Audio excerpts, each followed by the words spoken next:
Assalamualaikum warahmatullahi wabarakatuh. Baik, kami akan menyampaikan hasil diskusi kami yang berjudul prosedur pelaksanaan evaluasi. Nah, di sini ada perencanaan evaluasi. Apa itu perencanaan evaluasi? Nah, evaluasi ini merupakan suatu tahap awal di mana para evaluator harus melaksanakan proses ini untuk mendapatkan hasil evaluasi lebih maksimal. Proses ini sangatlah penting untuk dilaksanakan karena dapat memberikan dampak dan pengaruh terhadap prosedur evaluasi secara keseluruhan.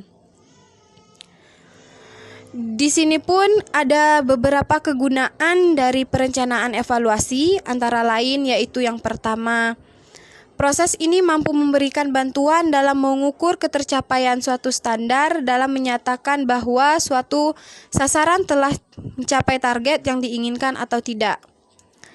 Jika standar yang digunakan untuk mengukur ketercapaian ini tidak jelas, maka sasaran akan dinyatakan ambigu dan evaluator akan mendapatkan kesulitan dalam merancang tes yang akan digunakan untuk mengukur prestasi peserta didik. Adapun yang kedua, yaitu perencanaan evaluasi, merupakan tahap awal dalam mempersiapkan berbagai macam informasi-informasi yang dapat digunakan sebagai dasar pengembangan suatu evaluasi.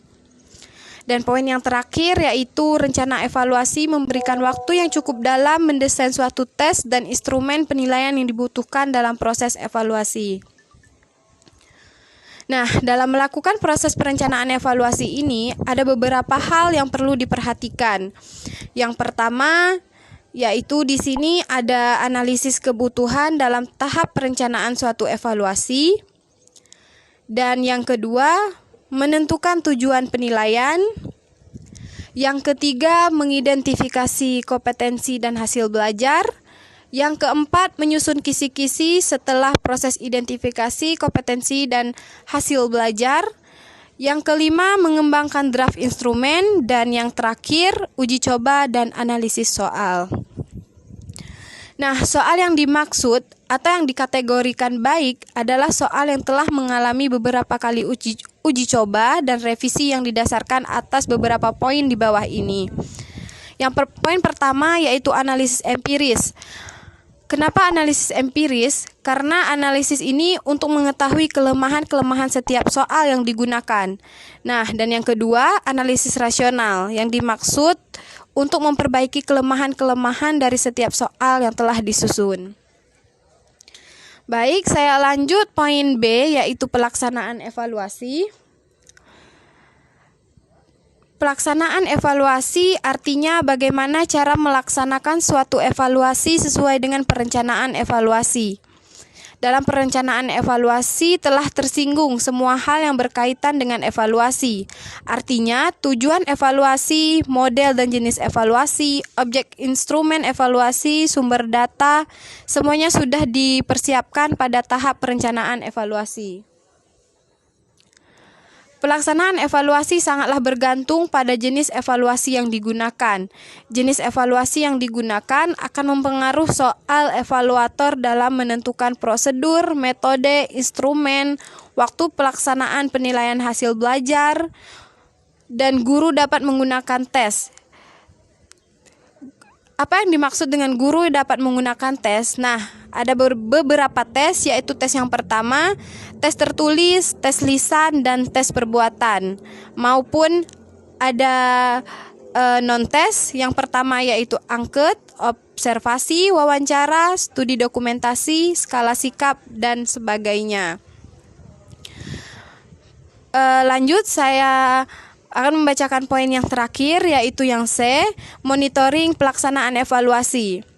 Nah, langkah ini dilakukan untuk melihat apakah pelaksanaan evaluasi pembelajaran telah sesuai dengan perencanaan evaluasi yang telah ditetapkan atau belum.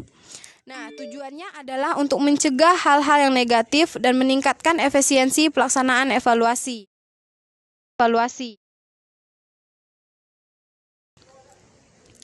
Monitoring ini mempunyai dua fungsi pokok. Yang pertama yaitu untuk melihat relevansi pelaksanaan evaluasi dengan perencanaan evaluasi. Yang kedua yaitu untuk melihat hal-hal apa yang terjadi selama pelaksanaan evaluasi. Nah, jika dalam pelaksanaan evaluasi terjadi hal-hal yang tidak diinginkan, maka evaluator harus mencatat, melaporkan, dan menganalisis faktor-faktor penyebabnya. Dalam pelaksanaan penilaian hasil belajar, sering terjadi peserta didik menyontek jawaban dari temannya. Peserta didik mendapatkan bocoran jawaban soal. Ada juga peserta didik yang tiba-tiba sakit ketika mengerjakan soal, dan sebagainya. Nah, disinilah pentingnya monitoring, pelaksanaan evaluasi. Untuk melaksanakan monitoring ini, evaluator dapat menggunakan beberapa teknik. Adapun teknik yang pertama yaitu seperti observasi partisipatif, wawancara, atau bebas atau struktur. Ada juga studi dokumentasi. Nah, untuk evaluator harus membuat perencanaan monitoring sehingga dapat dirumuskan tujuan, sasaran, data yang diperlukan, alat yang digunakan, dan pedoman analisis hasil monitoring.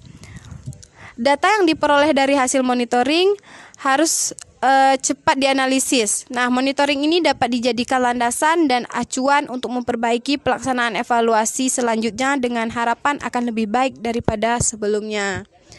Mungkin itu saja hasil presentasi kami yang berjudul prosedur pelaksanaan evaluasi.